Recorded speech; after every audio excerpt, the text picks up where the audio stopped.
Hi, I'm James Hamilton from Stumpy Nubs Woodworking Journal, and today we're going to be talking about router feed direction and when it's safe to climb cut.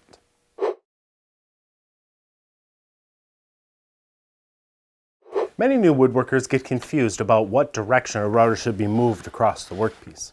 Having read internet tales of runaway routers and missing fingers, they're afraid that the wrong move can send the router shooting across the workshop. Well, I'm here to walk you through it, and it's a good thing I am, because while there are right and wrong ways, those rules change based on the task at hand. So let's look at some basics, then we'll touch on 3 situations that might arise in your workshop. Think of your router bit as a small wheel. As you typically hold a handheld router with the bit pointing downward, the bit will spin in a clockwise direction. That means if you place the bit up against an edge of a workpiece that's facing you, the spinning bit will try to pull your router from right to left.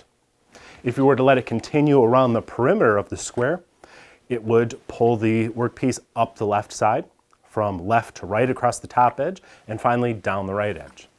That's the way a router wants to pull itself, but we don't usually want to let it, because if we did, the router would be controlling us rather than the other way around, and without full control, the machines win.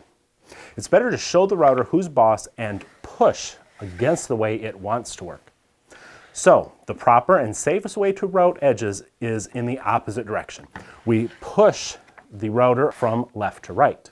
If we wanted to go all the way around the square, we would push up the right side, we would push across the top from right to left, and finally we would push down the left side. By pushing against the direction that a router naturally wants to move in, we're making what is called a push cut. And in doing so, we have greater control over the machine. Think you have it down pat? Not so fast, because all of those directions change if you're routing on the inside of a cutout, such as inside a picture frame. On the inside, the opposite side of the router bit is now making contact with the material, so it will try to pull the router in the opposite direction as it did before.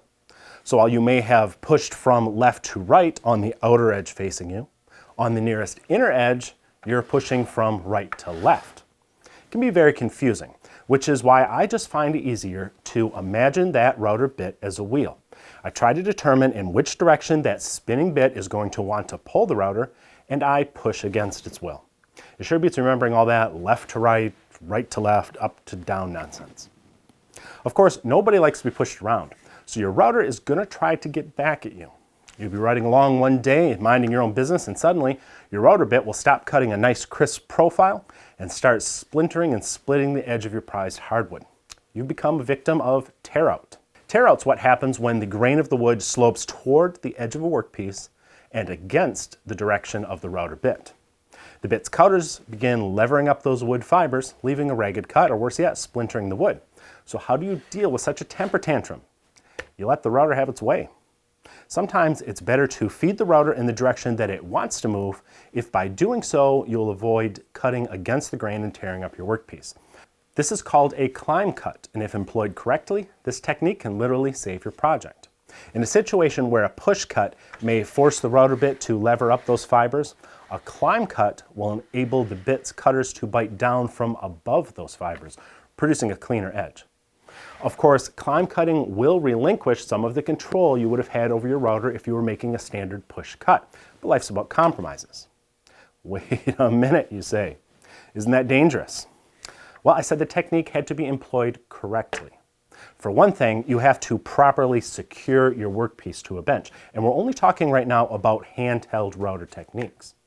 You can also regain much of the control you gave up by taking shallower passes. Rather than routing the full profile in just one big single pass, do it in 3 or 4. In fact, if at all possible, form most of the profile with a standard push cut, and then go back with one pass of a climb cut to remove just the last little bit of material and any tear out at the same time. Doing these extra passes might sound like a pain in the butt. Maybe they are. That's why we push cut whenever possible and climb cut only when we have to. Now let's take a look at some situations where climb cutting might be a good idea. Oftentimes the direction of the grain in your workpiece will change at the apex of a curve. If you were to push cut all the way around an arc, you'd be working against the grain for half the cut and then with the grain for the other half. This is an ideal opportunity to try your climb cutting skills. Rather than starting at the corner of a workpiece and going all the way across, Start at the center of the curve. Make a climb cut on the portion of the curve where you would otherwise be cutting against the grain. Then return to the center of the curve and finish the edge with a push cut. Note that I said make the climb cut portion first. That's because you're going to be taking multiple shallow passes on that portion of the cut. Once you've completed the climb cut portion, your router bit will be in its final position, which will ensure that the push cut portion will exactly match the profile. If you've ever tried to route into an open space with a straight router bit, such as to create a large hinge mortise or an inlay, you may have noticed that the bit tends to wander around a little bit. It's the strangest thing. Your router sees all this open space and suddenly it becomes like a puppy dog following its nose all over the place without a thought to the boundaries that you've laid out. Before you know it, you've crossed your layout lines and you're whacking your router on the end of the bit with a rolled up newspaper. There is a better way. In open space, it's sometimes easier to control the router if you're making a climb cut rather than a push cut. What I mean is, rather than making passes with the bit from left to right, try doing it from right to left. Remember, we're only taking very shallow passes in this case.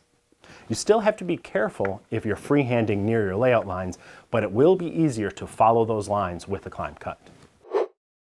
Have you ever tried to joint the edges of sheets of veneer with a router? It's a very common practice where you sandwich a stack of veneers between two panels, leaving just a tiny bit of the edge of the veneers exposed.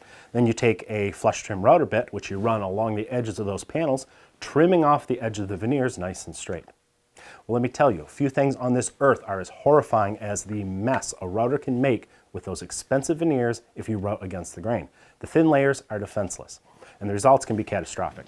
So before you turn your veneers into a handful of splinters, consider climb cutting to avoid working against the grain. You'll thank me for it later. These climb cutting techniques only apply to handheld routing. Climb cutting on a router table is an entirely different matter, and in most cases, you should avoid it altogether. We'll cover some of those situations in a future video. In the meantime, be sure to check out the latest issue of Stumpy Nubs Woodworking Journal, full of great tips, tricks, techniques, and tutorials designed to make you a better woodworker. You can read and subscribe for free over at stumpynubs.com. Happy climb cutting!